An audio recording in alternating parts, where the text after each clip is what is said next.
So the key...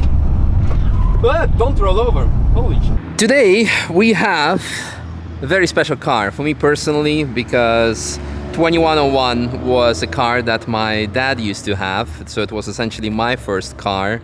Or was it my grandpa's Moskvich? I think I was the first I was driving with his car. Not driving, but sitting on his lap and steering, you know, like all of that stuff. There's gonna be enough of emotional stuff on the lap itself. We have Lada 2101, right? Yeah, because 02 is even more rare. It's the wagon version. And you can do some silly stuff with it as well. But yeah, come join me, guys, because you need to tell me everything about it. Because although I grew up with this kind of car, I didn't kept up to date with it. I know you had the versions of 1.2, 1.5, 1 point something maybe. This is the bigger one, 1.5, right? Yeah, this one is a 1.5. So it's around 70 horsepower? 74, 74. Yeah, whatever is left of it. Yeah. After how many years? It's 52 years old. 52? Yes, it's from 1974. Whoa, there you go, there you go. The car is half a century old. So it stood the test of time, honestly, because when you look at it, I mean, this is an E36 that spent most of his life in Greece, but it spent one winter in the Eiffel, and it's already rusting. And this car is half the age, or something like that. But yeah, this is pretty much completely fine. Chrome bumpers, as always. In case you're wondering, this is the old-timer license plate from the Netherlands. To make it extra sketchy, the car is on winter tires on the front, on all seasons on the back, and one of the coilovers is not coilovering anymore. We're missing some paint, but there's not even real rust visible. So again, back then, cars were made to stand the test of time. Maybe not make you survive on impact, but the cars would survive at least by itself. Self-regulating survival of the fittest. This car is definitely the fittest and survived it. Jokes aside, on the inside, you find plenty of space with an aftermarket armrest. This didn't come from factory. You have a very nice shifter. You know why it's nice? It's proper race car oriented. Look how close it is to the steering wheel. So you do not have to take off your hand off the steering wheel. Because honestly, you're usually driving only with the right hand anyway, because the other hand is hanging out of the window or adjusting the mirror. You have some extra spoilers on the back. Complimentary accessory. You even have a tow hook. The previous owner towed caravans with it. What? The previous owner towed caravans. Nah, I heard you. I'm just like, I want to make sure that I heard you correctly. Yeah. So previous owner towed caravans with it. Okay, all right. Well, yeah, you can. You see, you can do a lot of things with a Lada. Also towing caravans. This car originally was actually from. It's on the other side, right? Yeah. From Slovakia. Here. Where? Here. There you go. So that's the OG, and then it was purchased by someone, imported in the Netherlands, then sold to someone else, and now you guys got it. Because again, this car was my essentially first car. The guys put a nice welcome home mat for me, so I could feel at home. And you could actually heel and tow with this, believe it or not. It also runs on LPG, but for the sake of this video on lap, we ran on normal petrol. We have, still working. You can also do it like this. No, you cannot. That's not working anymore. A bit lower. Yeah, I need a bit lower. Here. There you go. Perfect. Love it. Great design. Very slippery. So great for drifting, I guess. So you can just like, you know, turn in and let it go and it goes. No radio, because above 80 kilometers per hour, dubstep will be engaged automatically because everything starts rattling. Oh, I almost forgot my season pass. Let's not do that, because basically season's pass expired after this lap, because it takes roughly 1 season to complete 1 lap of the Nürburgring with this car. I freaking loved it. It was of course one of the slowest laps I ever done, because the car was not the fastest but also not the safest. But the purpose of this video was also to show to you how you can be the slowest on track. Just stay on the right, indicate, and you will see that nothing happens. At least to you, if you would stay predictable, and all is gonna be alright. Alright, I have a couple of more cars to drive, so I want to say a massive thank you to you guys for making this happen. No worries. It was freaking amazing. No problem. Yeah, and I hope you guys gonna have a lot of fun and safe kilometers. Definitely. Yeah, with this. Yeah, and you guys gonna have also a lot of fun watching this video. And it also encourages you, if you were ever doubting whether you should take your slow car or fast car, but you're not a fast driver, to the Nürburgring because you're concerned that you're going to be in the way of faster cars, you can be safe with this car. you can be safe with anything out there. So come enjoy the Nürburgring and hope to see you here. Oh, we're gonna race a Carrera GT. Boys, you're filming the wrong car.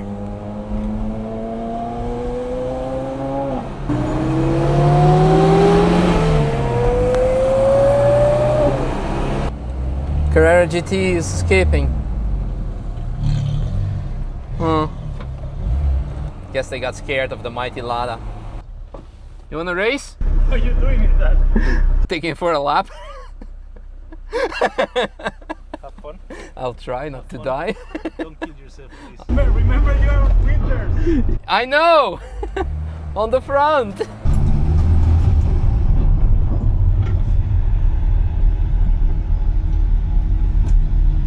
Huh.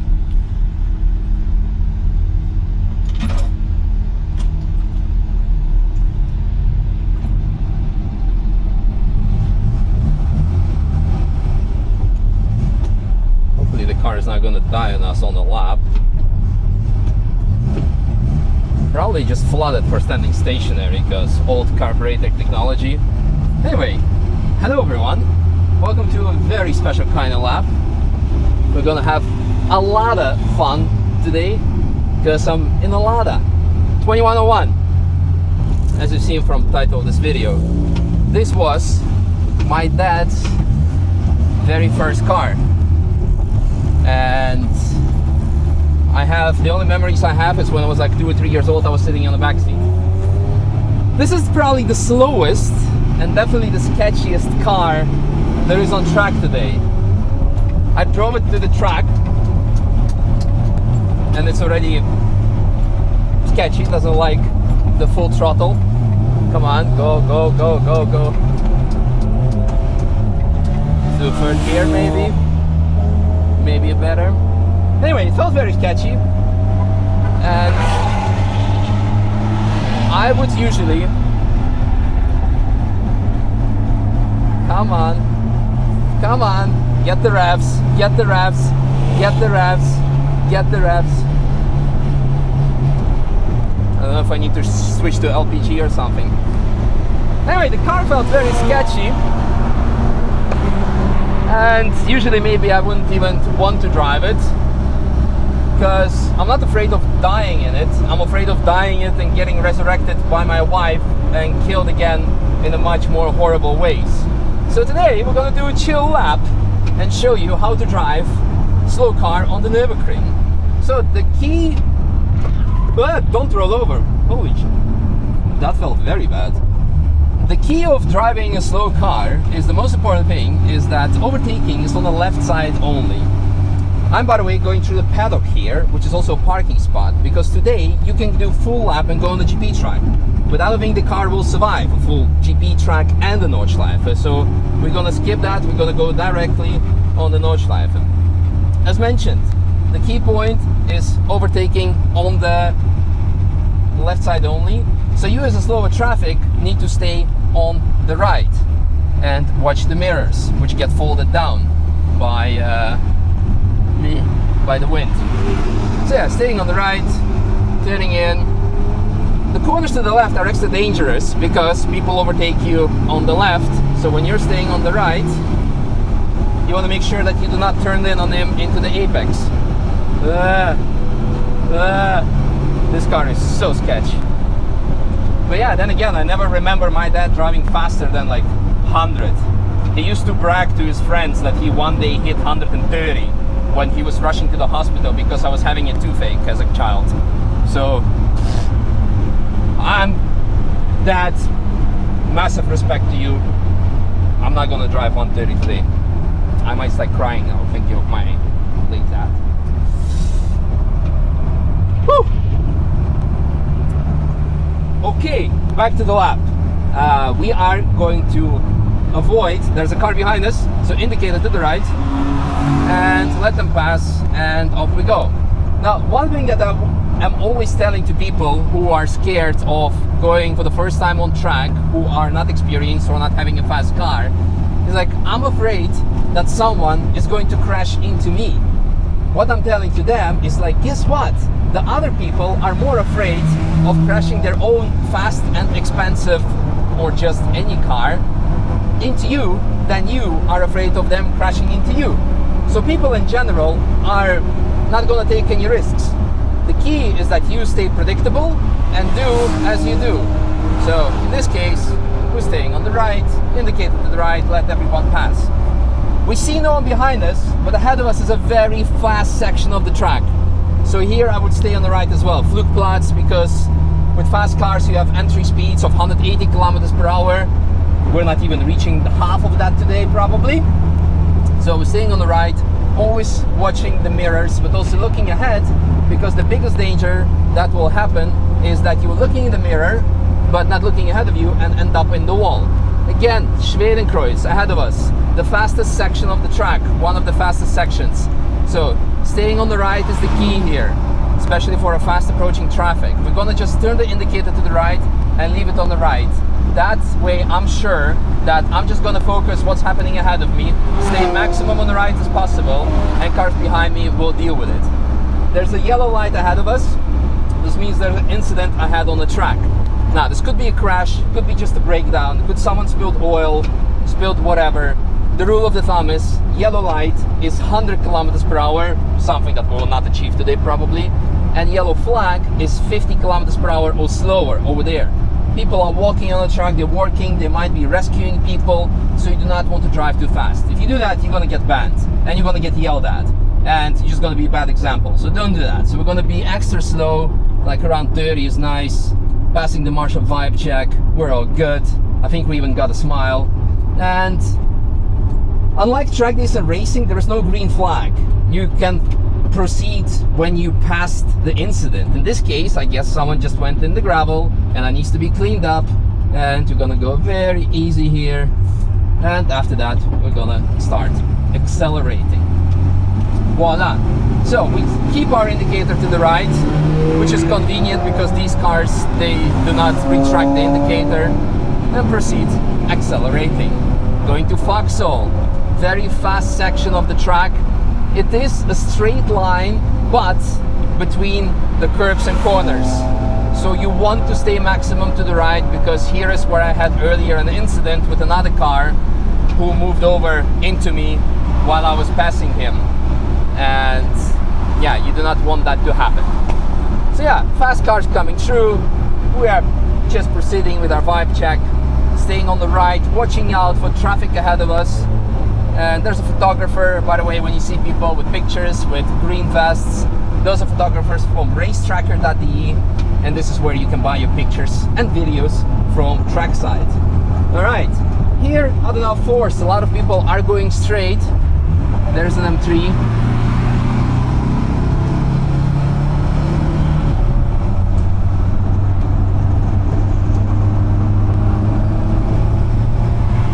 And there's an M3 taxi. There was stateside supercars, so we had to do a bit something for him. Anyway, proceeding to Metzgersfeld. We have another very long straight ahead and fast cars behind us, so indicated to the right, so they feel confident and comfortable, so they're passing easily. It's a rental car, another car, not sure if it's a rental, no, just some fast car. We're staying on the outside, occasionally looking in the mirror. Yeah, there's one more car approaching, so stay right. Again, always extra caution in the left-hand corners, because the car might end up in your door, so you want to stay out as much as possible on the right. And here in Cullenhart, extra cautious, because it gets very late, very tight, so you're turning in very late, but we are off the ideal line right now. Fast taxi behind. Oh yeah, fly little fella, fly. Is that a Subaru behind us? Yeah. So let them pass. We're staying off. Miss hit miss. More cars incoming. So look, I'm just staying on the right side, maximum, and just looking ahead with the indicator to the right, and everyone knows what I'm going to be doing, and even the whole train of cars is passing. We are doing extremely slow speeds for the racetrack, but I feel safe. and I'm sure the guys behind me are feeling the same way, because they know I stay right, I don't do anything silly. They should expect me to do something silly because I have foreign license plates in a very old car, so you don't expect an average experienced driver in such a car. So yeah, approaching bright sides, where officially you have a speed limit, but only in case if you have an accident here, so the police can charge you with breaking the speed limit. Because here you have a second exit and entrance, mostly for the security personnel. Actually, you know what, I haven't tried yet, wheel and tow. Oh yeah, oh. So yeah, you have a second exit. You might occasionally want to watch out for ambulance or a recovery truck passing here. And for me, the truck goes uphill, which is very important to know with such an old car, because you do not want it to overheat. A lot of engines are dying here. A lot of cars are dying here, so you want to be cautious. Alright. Same goes here. Fast left-hander, flat out left-hander. There's no one behind us, so I'm going to take it a bit on the line. But here we're going to be cautious into Bergwerk. There is some car approaching, so I'm just going to stay on the right, even though it's like I'm sacrificing my ideal line. So in case you're wondering why the Lada didn't break the lap records, it's because it was being courteous. That's a lot of respect. One thing I forgot to mention, so here's a very uphill high-speed section, but with cars with less than 100 horsepower, you won't be able to hit even 100. So we just stay on the right, vibing, staying on the right indicator, and that's it. Another thing I want to say, you may be wondering why I'm wearing gloves and no helmet. An helmet in such a car is not going to do anything, but gloves help me to prevent that my hands slip from a freaking plastic or whatever that coating is steering wheel. Ah, thank you, Andy. Maybe Moritz. Official ring taxi. So yeah, we're cruising. We're flat out in 4th gear. The speed is almost dropping, so we need to. I hope we're gonna make it up to Hohe Acht. It's kind of concerning. I genuinely am concerned, but we're gonna make it up the hill. F. I never had the car drop speed this much. Big F. Oh, look at that, mood curve, we're taking it flat. Do a downshift,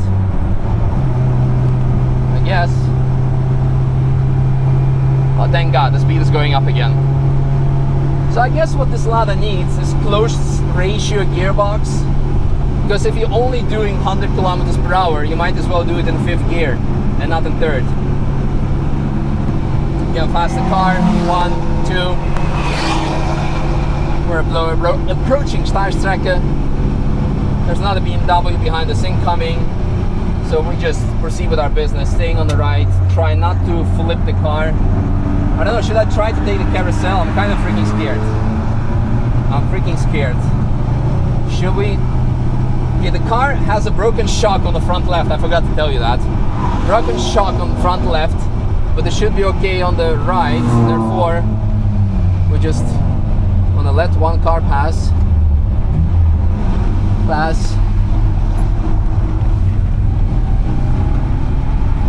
Where's Martin? God damn it, Turi photos! Why am I doing this? If there is no picture, F, big F in the chat. Well, alright, we're gonna have the video of the carousel. Okay, 3rd gear, usually we should upshift, but the car is gonna start accelerating by itself because we're going uphill. The car behind us doesn't want to pass, it's a bit insecure, which is good. 1 more car, 2 more, 3 more cars coming. So the good thing about being maximum on the right here is that we get to do the Liberman challenge. Ah, oh, Maserati, I love that one. One of the best sounding cars and looking cars. one of the least reliable cars too, but yeah, you cannot have everything in life. Okay, he's going for overtake, and there's another E46 M3 coming through. 3, 2, 1. Woo! No, it's 330. Well, not M3, but close enough. Alright, let's try not to roll over. Okay, there's no photographer, so I'm not gonna take the curb. After that, it feels so insecure. La la la la la. La la la la la. Also notice how the temperature gauge is going up, because we've been going uphill. Alright, so from now everything is going downhill, the track, so the car should be easier to drive. Da, da, da. Staying on the right. We're approaching Brunchen, the YouTube corner, where you have lots of people standing, and possibly also YouTubers, although stateside supercars is in, I don't know, force. Can I take like some cool picture? Yeah, let's do that. Let's take a yeet. Woo! Big corner. Feels like I'm gonna flip over. The geometry of this car is insane. Hope the picture is worth it, because that was scary AF. Пиздец, командир. Просто ебануться. That's Rika, one of the longest serving and coolest photographers on track. You should have seen her face.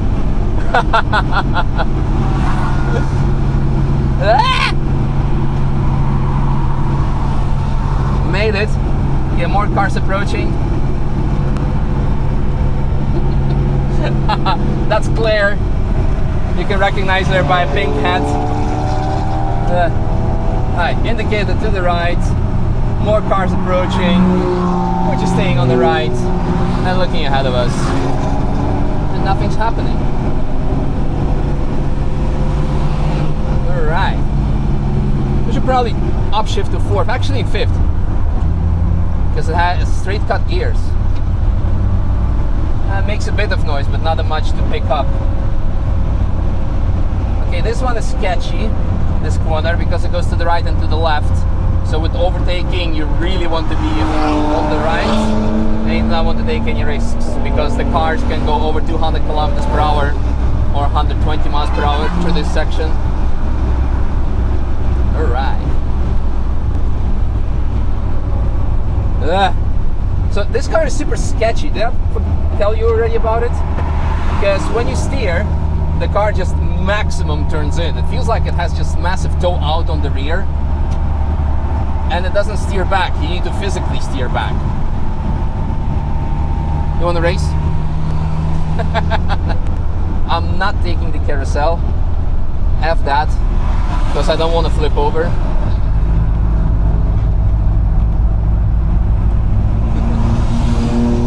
That's Rika's husband, I think, actually.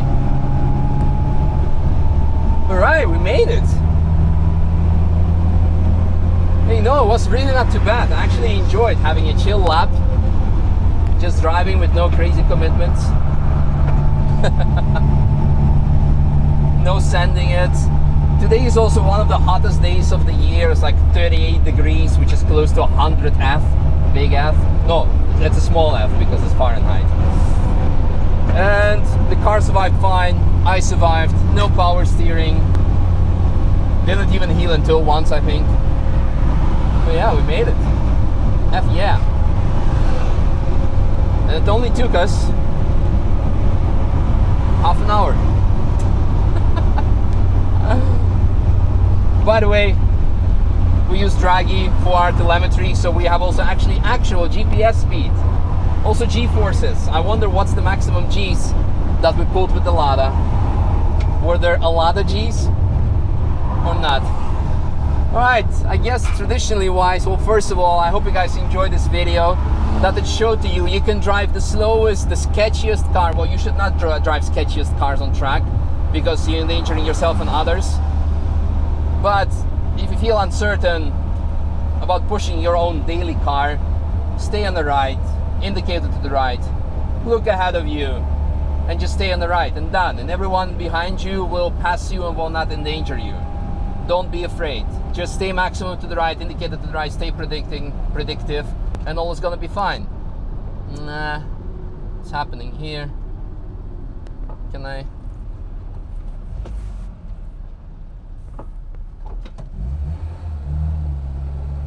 I know what they're doing. Also, public service announcement for people thinking that I'm skipping the queue. I'm not. People to the right. Oh, my camera died. The feed cam. People to the right go straight to the car park to find a parking spot, and to the left go straight to the track, back on the track, or get off the track immediately. And this is what we are doing. So be educated in this. But yeah, as mentioned, I hope you guys enjoyed this video, learned a thing or two. I'm gonna flip this one now so I can get some fresh air towards me. What a technologia. But about the car. Yes, it's slow. Yes, it's sketchy. But it's 50 years old, more than 50 years old, with technology from even 60 years or more, because it's originally a replica of a Fiat 124 that has been redone. People are just like stuck here, and I don't know what the hell is happening, because someone turns left and others don't go right. Don't know why people don't go into the car park. There's maybe a traffic jam on the exit. Well, there is some situation here.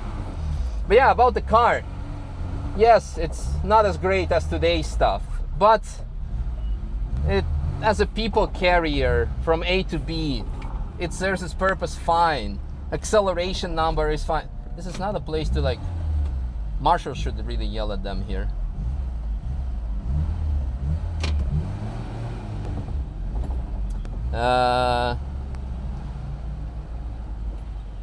Yeah, as a people's carrier, it serves the purpose more than fine and gets you from A to B.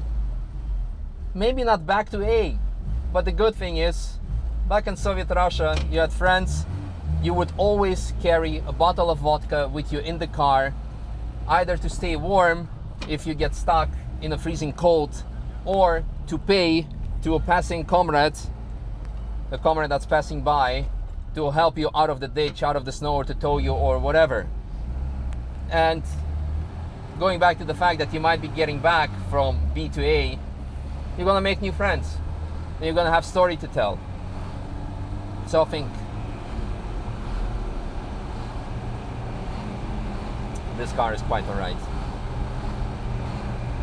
Especially if I, as a baby, survived being on the back seat with no Isofix, with no Maxi Cozy, or what's it called, all the other fancy seats, just on the lap of my mom or grandma, and just looking ahead.